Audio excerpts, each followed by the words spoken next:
this implant. And also the detailed recording could show that there is no microgap inside. And this is based on a good manufacturing tolerances and a good dimension of or design of the cortical interface. The same with the Ankylos system. We also see no microgaps inside. But there are some researchers which wants to tell us that there is no microgap inside, or we will not see the microgap based on the method.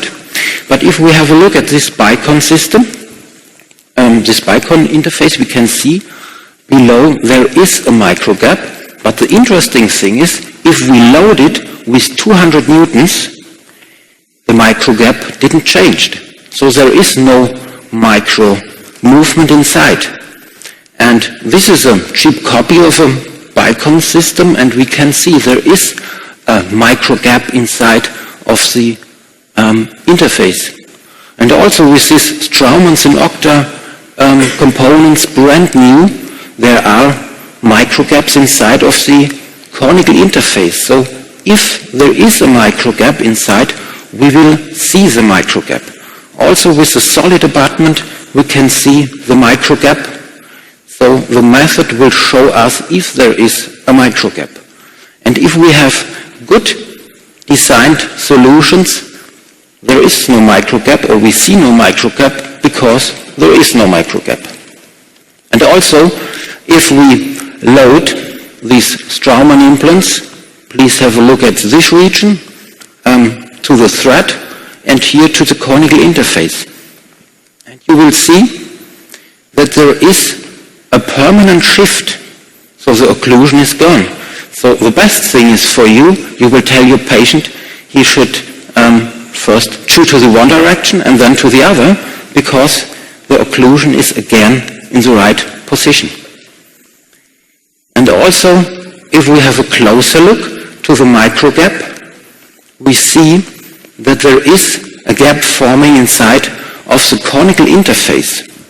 It's logical that we see not such a high contrast in comparison to the flat-to-flat interfaces, but we will see the microgap inside of the cortical interface.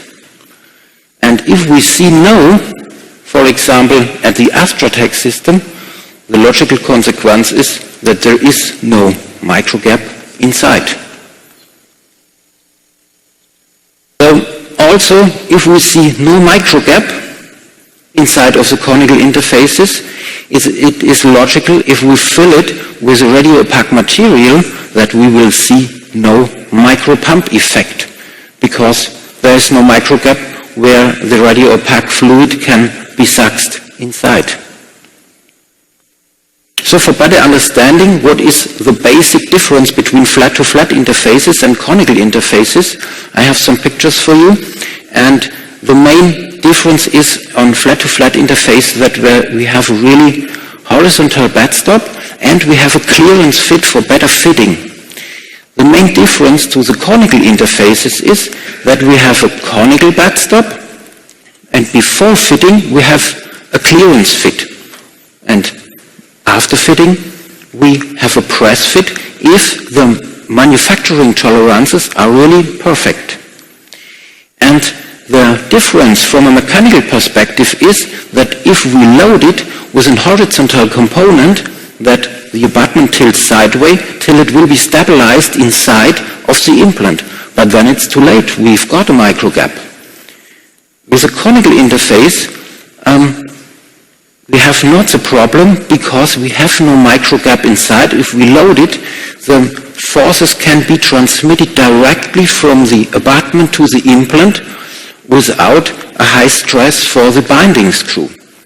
And there is a second reason. We have the effect of conical self-locking. So if you put your abutments inside of the implant, we decrease the microgap, and if we screw on the binding screw, these abutments will be go down inside of the implant, and the implant shoulder will be widened a little bit. The consequence is that this implant shoulder wants to become closer again, so the implant shoulder acts in force out from the implant to the abutment.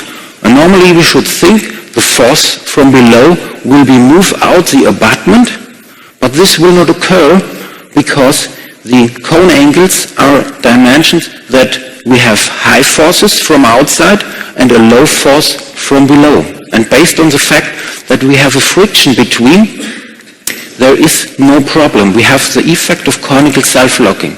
You can test it if you screw in the binding screw at a conical interface and you remove it again, you have a friction between the implant and the abutment. And this is a proof that the manufacturing tolerances are really perfect. So what are the important parameters if we want to design a conical interface?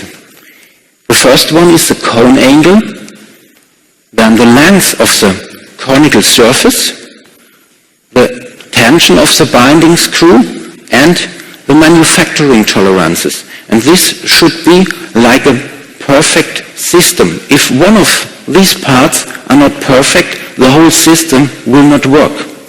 And we can see this from the bone level implant from Switzerland, and from the first view it looks really very good.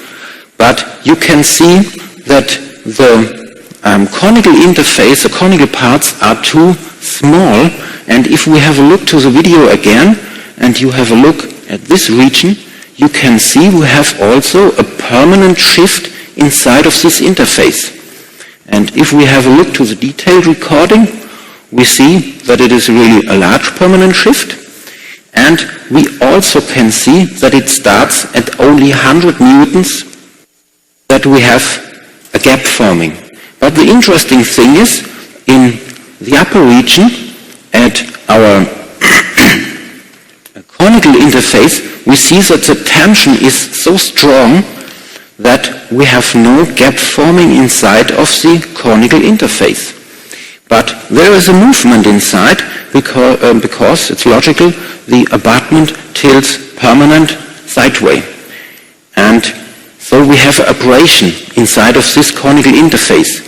And one problem could be we have titanium particles inside and we destroy the titanium oxide surface. So the titanium oxide surface has to be built new, and so we have chemical effects inside near of the bone.